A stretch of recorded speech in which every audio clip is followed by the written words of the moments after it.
Movies on video cassette. Welcome to Strange Glow Video. Guys, I'm eating junk and watching rubbish. We're oozing with VHS, horror, nostalgia, and more. New Better Block Glow in the Dark. After it drops some videotape, you can get a glow-in-the-dark hand puppet from the movie Casper. And now, your hosts, Alec, Justin, and Nick. Hey, you're not allowed to rent here anymore. Yeah! Hey, welcome back to Strange Glow Video. My name is Justin. With me, as always, is my esteemed colleague. Tonight, painted up to portray a character from a film we just watched. Although, if you're going to join the Billy Corrigan fan club, you're going to need to shave that head bald, sir.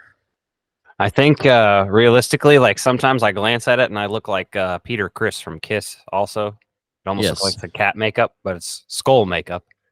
And I didn't have like the lips are the worst part because I couldn't do like exactly what they do. I'm pretty sure there's a lot of liquid latex involved on their lips, you know, to make them look nasty and grimy. Yeah. So, but I did what I could. It's giving Karate Kid a little bit. Yeah, you're going to sweep some legs too while you're at it? Fuck yeah. I'm going to go. Fair enough. So tonight, if you hadn't figured out, we're going to talk some Mad Max Fury Road. Yeah, we didn't have enough time to really review all of the movies.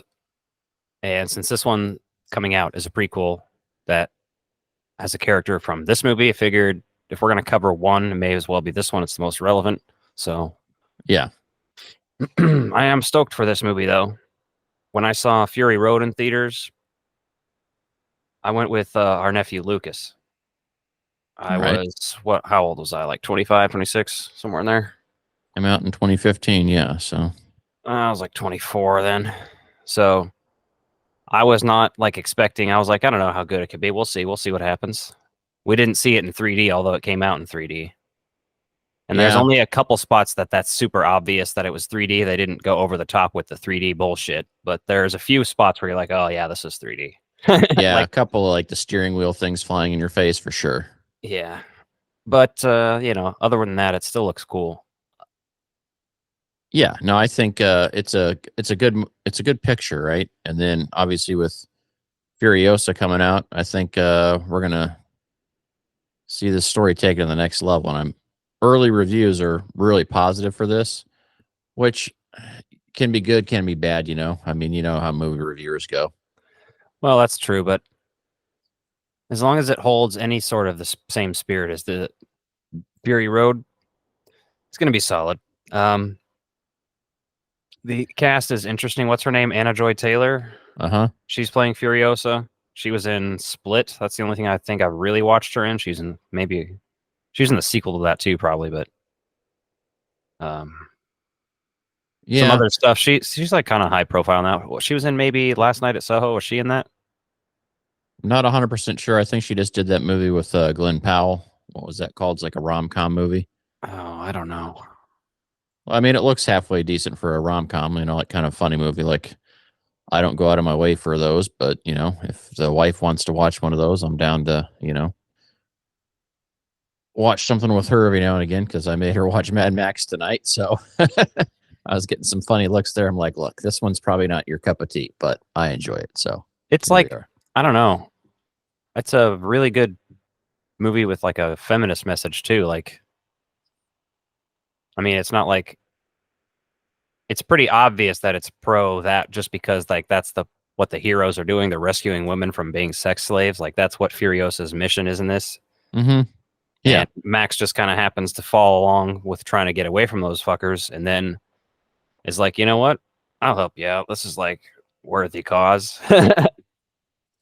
Yeah. I think it was a good way to have a Mad Max movie without Max being the main character, right? You know, if you've seen any of the original movies, you kind of know that he kind of takes front and center. Obviously, I would say this movie's a shared leading role, obviously with Furiosa and Mad Max. So yeah, and I'm good with that. I think it really creates a dynamic there, and like there's not a lot of trust. There's no love story between those two. It's just respect.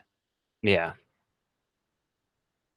So the first Mad Max has the villain is named Toe Cutter. The same actor portrays Immortan Joe in Fury Road, which is an interesting character in itself. He looks awesome and weird and shit. he gives like equal parts Darth Vader and like Jabba the Hutt in the same time. Yeah. Jabba the Vader here. Mm-hmm. In the desert, you know what I'm saying? Yeah. And Yeah. yeah, go ahead.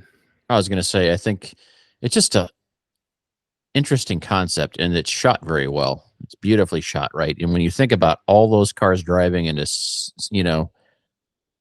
to be able to sequence those out and like film that, it's pretty intense. This movie was in production for so long too. Like it was a crazy amount of time where they were still doing sketches, and like they had some of these vehicles and they made them. So it took years to make these cars, and then the movie was also like after it was shot, it took even years to come out. I think it was done in like 2011 or 12, and it didn't come out till 2015.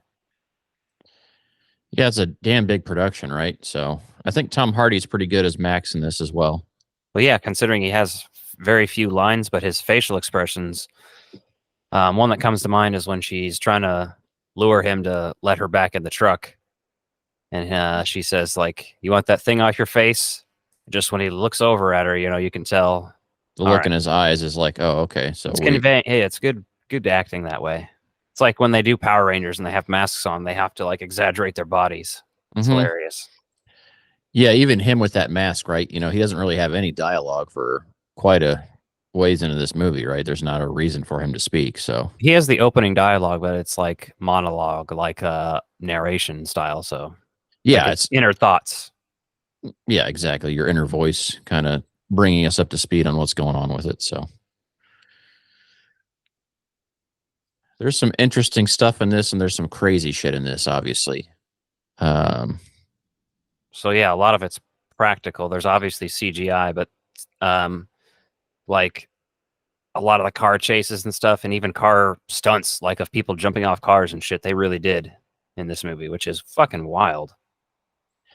Yeah, I mean, you got to give credit where credit's due. Like I said, filming this was incredible feat of professionalism, and to get these shots the way they were able to pull them off, to practice all those shots, to coordinate all those stunts, especially on moving vehicles and everything. It's I mean, really, when you look at it, it's a feat in filmmaking, right? When you just look at it from what they're able to accomplish, whether or not you like the story. And that's a whole other thing, but it's a good story. I love the story. This is like one of those movies that's like every time I watch it, I get so absorbed into it. I'm not checking my phone hardly when I watch something like this at home, like I just get so into it, and I'm like, oh, what's going to happen next? Even I know what's going to happen next. I've watched it 400 times. Yeah. But I got to see it. Now, say I've only seen this a couple of times before tonight, and I always enjoyed it, but it's just one of those that like I got to be in the mood to watch. And it's such a good movie, though. I'm like, okay, it definitely has a spot for when you want to see a good action movie. Like, yeah, damn near top 10 action movies of all time for me, for sure. Like, best road trip movie ever, too. Right on par with Vacation. I was going to say Vacation's my favorite road trip movie, but I would say this is pretty damn good as far as going on a road trip. And like the flaming guitar, how that's a practical effect too. That's fucking wild. Yeah, and that guy playing that guitar up in that strap. I feel like a lot of things inspired the looks in this movie, not necessarily the story, right? I feel like there's elements in this game that remind me of like Resident Evil 5, just with some of the visual elements and things of that nature. Like how some of the characters look, like the guitar player when his mask comes off and he's missing his eyes and he's just got the face. Reminded me of something like right out of a Resident Evil game. The guitar player looked like he's in like a fucking like Slipknot or Limp Bizkit to me or something. Yeah. And I think he was actually playing a fair amount, like performing during those shots. Like, I don't know if obviously they probably recorded separately, but probably performing some of that, which hopefully they hooked up those amps for him, because that would make the acting that much more powerful. If he actually played guitar, like it would be perfect. Yeah, I'm obviously. Like, I mean, if the actor was a guitarist, you know what I mean? Not like if they just threw a guitar into an actor's hands who didn't play. Yeah, just the actual act of performing while you're in that role would have made it that much more interesting. So, and then he's on that weird little slinky thing. I don't know what you want to call it. Like bungee cord, so he can bounce around on that, which is intense. Yeah. The interesting thing for me, like that character particularly, is like so interesting, and it stands out every time you see him. Like the first couple of times I watched this, I felt like he really had a huge part, and like this time watching it, like he just kind of was subtly in there without being distracting. Well, it's like, are you And talking about Max? Because no, the guitarist. I'm just oh, talking okay. about like him because, you know, like made it into a lot of the trailers and things like that. And just like the guitar licks that he's kind of playing as you see those chases go on and everything. It's just iconic as fuck. You see that and you're like, holy shit, that's awesome. And it looks so good because it's real.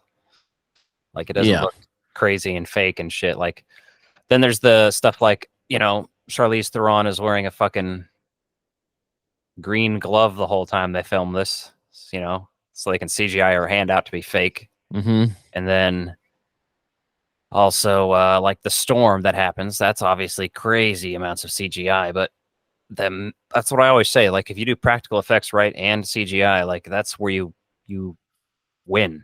Like if you're doing models, makeup, and CG. I feel like, yeah, to your point, you really have to have all those elements to make it worthwhile. Anything you can shoot in camera, you should. And then you supplement from there. And then, you know, sometimes you need to shoot minis and things like that. But I all love the storm miniatures, but yeah. scenes, all the storm scenes look good. The fire all look good. Like there's so many moments in the movie that there's nothing in there that distracts me as CGI, which is a great thing because like lots of times there's movies where like, yeah, I can pick it out.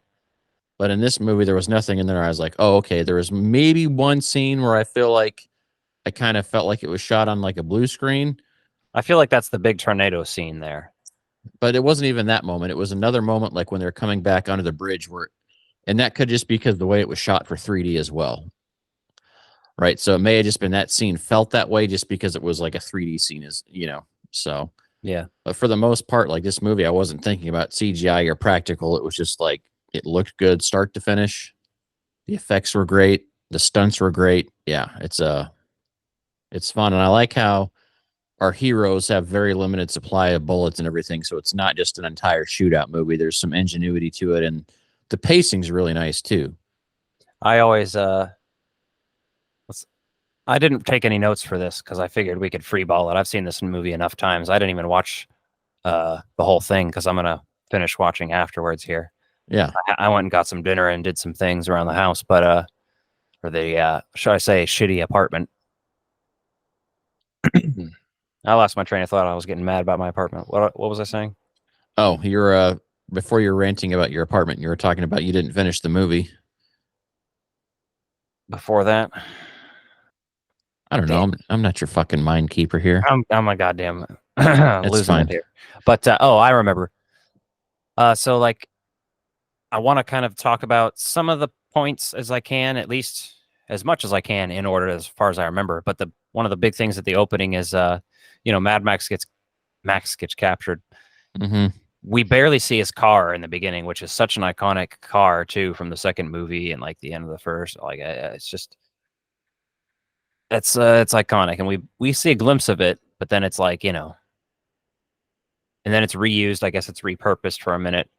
He's tied to the front of it, but he's not driving it, so it's kind of depressing. And then that car is sort of finished off, and that's a bummer. Rip. Well, that's a genius thing they did, though, because you take an iconic movie series and you reinvent it completely with this. Well, that's the thing. Is like, is the continuity the same? Because the other Mad Max movies are like, they don't necessarily seem like, if you watch just the first two, maybe you're kind of like, okay, I can see the connection here. I don't know how long it's been. Then you watch the third one, you're like, all right, seems kind of like a natural progression. And this one seems like it's been like 100 years since the fucking apocalypse. So it's like, damn, how long has Max been around? Like, some people were theorizing that one of the characters from the second or third movie had grown up and like taken over his jacket. Mantle. Okay. Yeah, which is like, I don't know. But either way, it's, if you just kind of like ignore all that a little bit and just have fun with it, it's a great storyline still. Like the first movie is the most different because it's like society's the most intact during that movie, but yeah, you're really kind of right teetering there at the brink. But I think the I don't know what that group's referred to as, the mothers that Furiosa is from, right, where she was born. When we go and meet them, and like there's just a handful of the women left. I really like that character group. Such badasses. Yeah, we're gonna see more of them in the new movie, I think, because Furiosa gets kidnapped from them essentially. So I'm sure we're gonna see that at the beginning. Well, and they made comments too, like with their lifespan, they talked about how, things were before. So it sounds like within the continuity of this movie, like they were there before the apocalypse or right at the beginning or something. So it does make some sense that this isn't like 100 years in the future, but I don't necessarily think that even really matters just because just where we're at with the story. That first one, the only reason I feel like it's grounded in a little bit in the reality and the present time there more so than these is just because,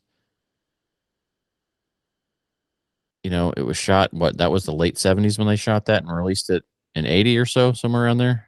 Something like that. I can't remember the exact year. And so I just feel like with the stuff that was there, that was a very well done movie for the time. And I mean, it still holds up. It's a very enjoyable film to watch. And then you get to some of the other ones where it's just completely odd and different. Road Warrior is my favorite until Fury Road came out, and I think Fury Road is just my favorite now. But also, it doesn't have Mel Gibson in it, and Mel Gibson's good in those movies, but at the same time, you're like, after you've heard that voicemail of Mel Gibson, you're like, man, that guy's fucking crazy, bro. Yeah, and I don't know if he was that crazy, because when he shot the first one, he just was really a nobody, really, just an Australian actor called Mel Gibson. Yeah. Yep. Kangaroo. He had to speak Australian. Faustus. Australian for beer. So I always repeat Immortan Joe's line about do not get addicted to the water, my friends, when I'm refilling my dog's water bowl. Oh, yeah, because the way he dumps it out at the beginning and is providing to the peasants. Exactly. Yeah, that's such an interesting concept. Like this pocket of survivors there, and like all the people he has working for him, and you don't get a lot of context around it. You just know he's kind of a piece of shit, and that's really all you need to know, right? You don't need a whole backstory on like how this all got there. And there's like a machine cult, essentially, like a engine cult, essentially, is what they're running to, which is interesting. I like that. It's fun. It's different apocalypse material. Yeah, I mean, obviously, in a real apocalypse, there'd be people that would specialize in certain things and like take those skills to use for survival, and that makes sense for this story very well. Or and that's why they have the vehicles they have. You have that other group that thinks they're going to get fuel that are on the motorcycles and dirt bikes or whatever else, and that's kind of a smaller clan, but everyone out there just doing what they can to get by. Yeah, that's interesting. Those are always fun to see, the different groups of people, like the other people with the spikes all over their cars at the beginning too. Yeah, you come across different groups, like the guy wearing the hockey mask in Road Warrior. Yeah. It's fun. Well, you get a good variety in this, right? That there's obviously pockets of survivors out there doing their thing, and like, society just has never bounced back. But, this movie is kind of giving you the hope that society has a chance to maybe recover and have like a better future. Obviously with Furiosa, like surviving, that leaves you plenty of options. And I do like how this ended where Max just kind of bows out and does his own thing because that's just who he is, right? It's his character is just like never stays anywhere too long. Yeah.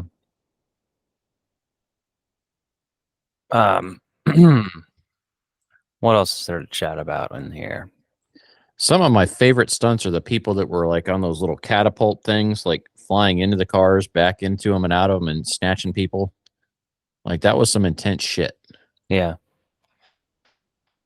Like, if you can imagine like actually driving and having that shit going at you, like people trying to snatch you out of there, like on weird balanced catapults like that, or I don't even know what you will call it, almost like a teeter totter effect, right? Because they're balanced with the weight at the bottom.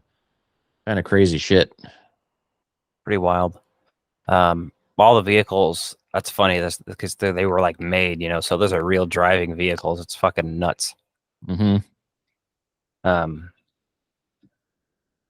A lot of those look really really cool though. Like I love Immortan Joe's vehicle. Like I love the fins on that car, like that old like Cadillac look, that old 50s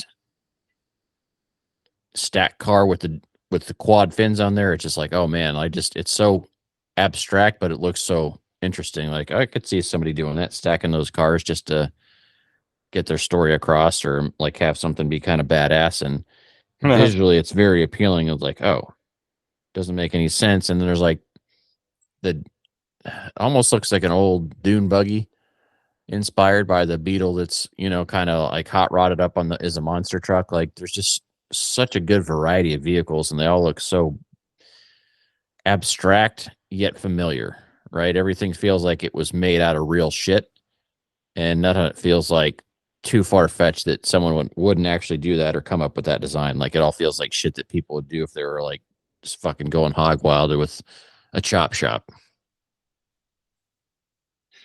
Yeah, that makes sense.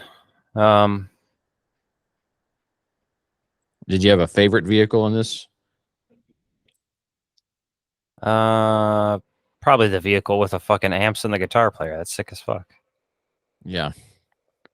I don't even remember the rest of the vehicle. I just remember the amp stack and the fucking dude hanging there. Yeah, like I don't know if you ever really see the driver on that one, right? And most of the vehicles you see the drivers and things like that. I thought that tank car was pretty cool. Oh, I do like the like one of the spiky dudes at the beginning. They have like a drill rig or something with a swinging arm, whatever that is. Construction okay. vehicle. Yeah. Covered in spikes. That's pretty sick.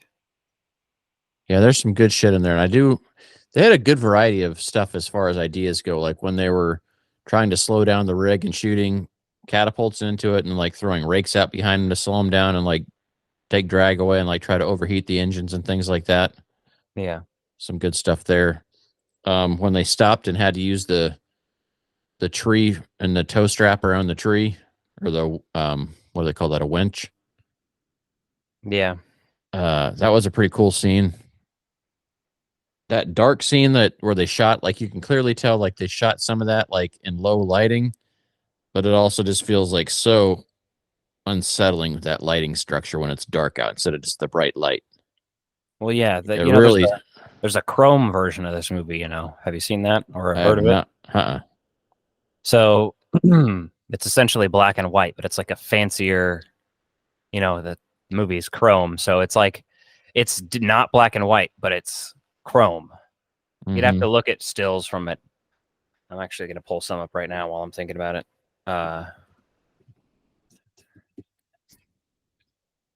Interesting. I mean, there was things that like love it or hate it, but Terminator Salvation had some of like the similar color palette. Yeah, it felt pretty comfortable there. And I know when they shot that, they shot it on film specifically so they could overexpose like some of the silver and saturation things they did for it to like kind of give it that just off unsettling feel, which I think this worked really well. But the color scheme in this was nice. Like when they sprayed the chrome on their faces, it was pretty insane. Yeah. And like the colors when they wanted them to be very bright and very saturated, but a lot of this just like felt fucking like terrifyingly dry and exhausting. Oh yeah, it looks fucking hot as balls out there. And I think that really carries the story though, because like as a viewer, if you've been in the desert or the heat like that, you're like, that's just got to be fucking miserable.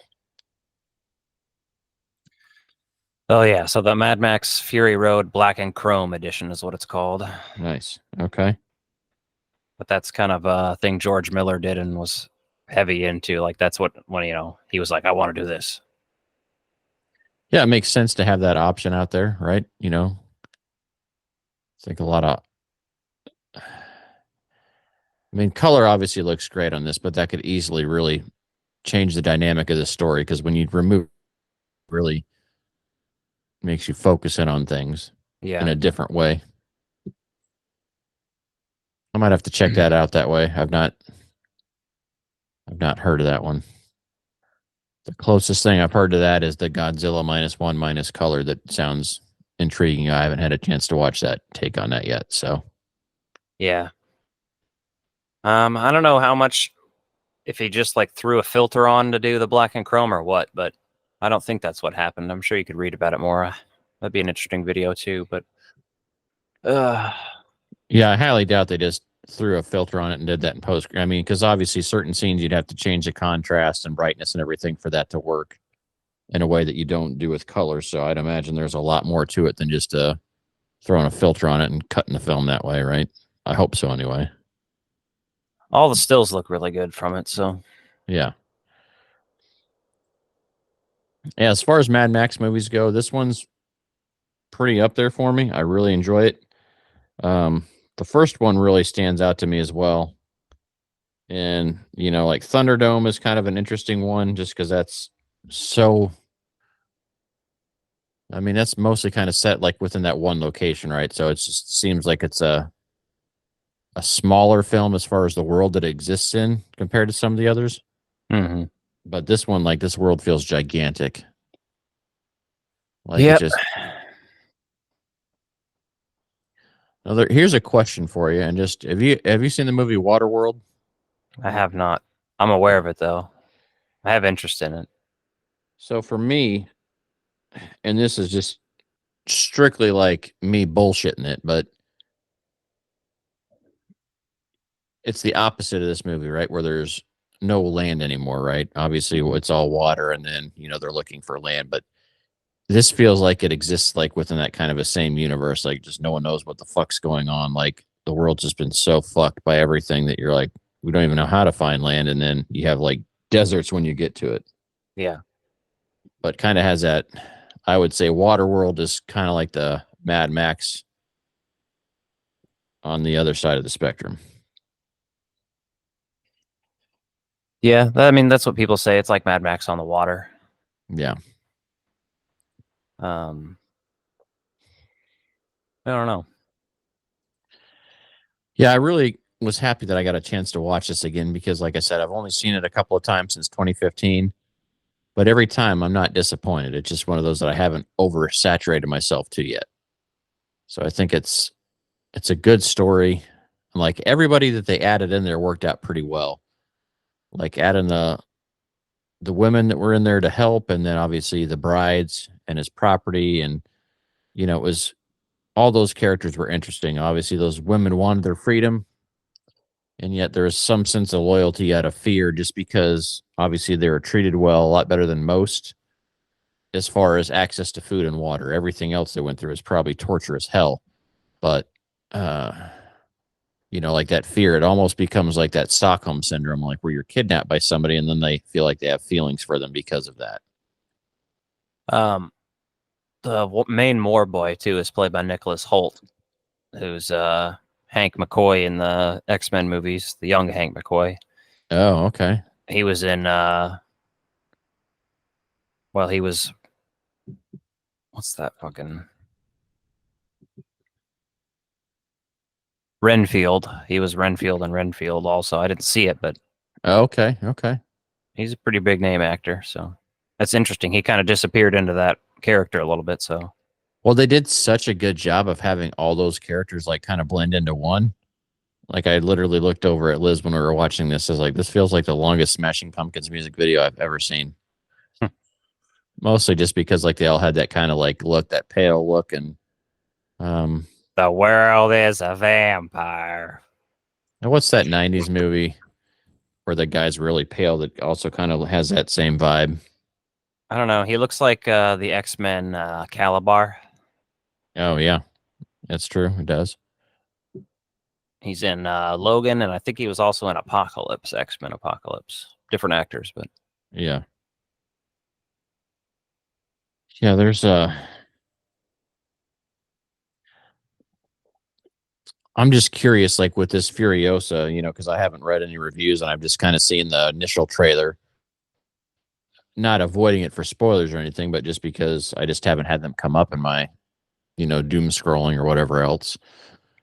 And so I'm curious, do we think, obviously Mad Max has not met Furiosa before to our knowledge, so do we think there's any signs of him in there?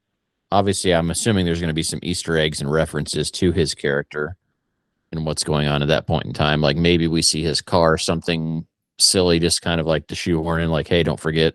I was about to say maybe something like that, like at the car out in the distance somewhere, driving around or some shit. But I think we're gonna see basically how Furiosa becomes aligned with Immortan Joe. She's gonna be aligning herself with Immortan Joe to fight Chris Hemsworth. I can't remember his character's name. They've announced it already, but either way, that's what it looks like to me. I haven't I've watched each trailer maybe once, and I think there's 2, but I'm not sure. And his character looks fascinating to me. Like Chris Hemsworth, I think he's perfect for this kind of a movie. I'm interested. It's just it feels like a role he hasn't done before, and to me, that's the most exciting for it. Is like he just seems like he's fucking like a wild card in this. Like you have no idea what the hell he's doing, besides being some sort of a freak. And I think that'll work really well because he just seems like unhinged.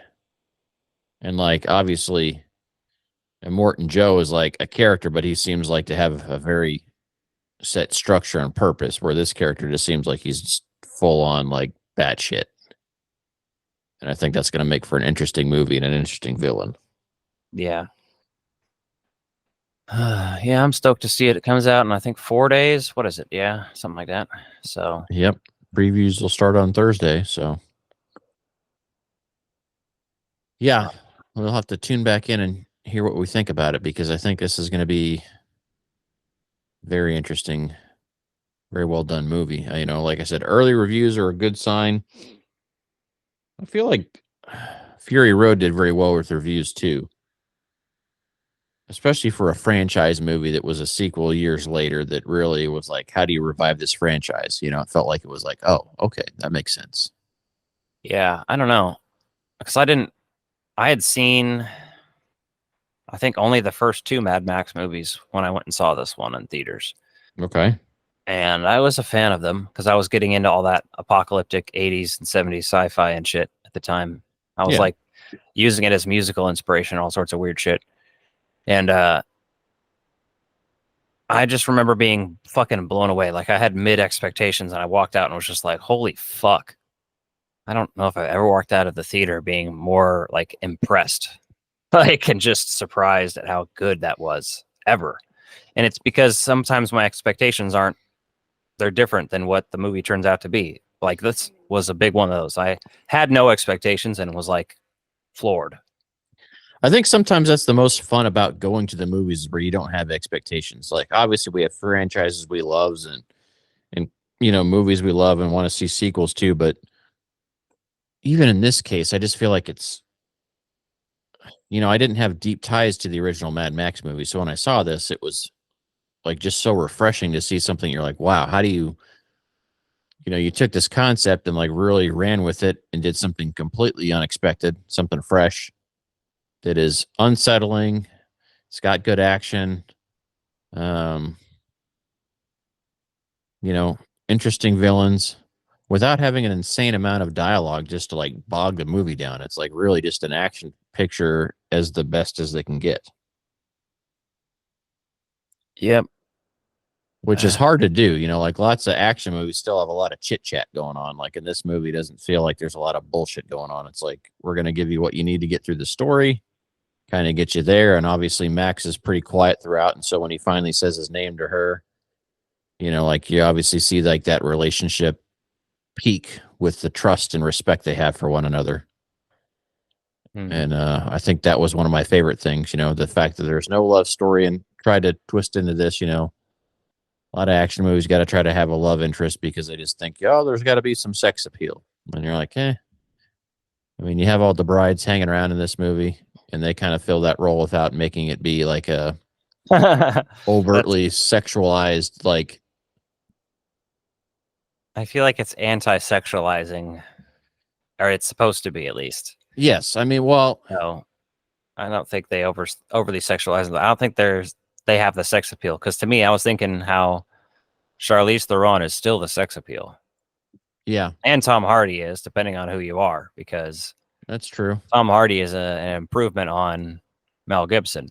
Am I letting Mel Gibson into my pussy? No. Tom Hardy? That's a discussion we can have. He does don the mask well. Yeah. As long as he does the Bane impression. Imagine it'd be very painful. Exactly. I'm going to break your back. It just makes me think of Bane Cat anytime I talk about that. But yeah, Tom Hardy is good in this. I really hope they do another sequel post Fury Road just to kind of show what's going on in that world now too. Yeah, I would Right. love to see Tom Hardy back as Max, to be honest. Yeah, I'd love to see him get a story where he shines in, and like obviously if Furiosa's in it too, I'd be great with that. I just think there's a lot of potential there that they could continue to explore with those characters here and make it worthwhile still. Yeah, for sure. So, well, we'll see what happens.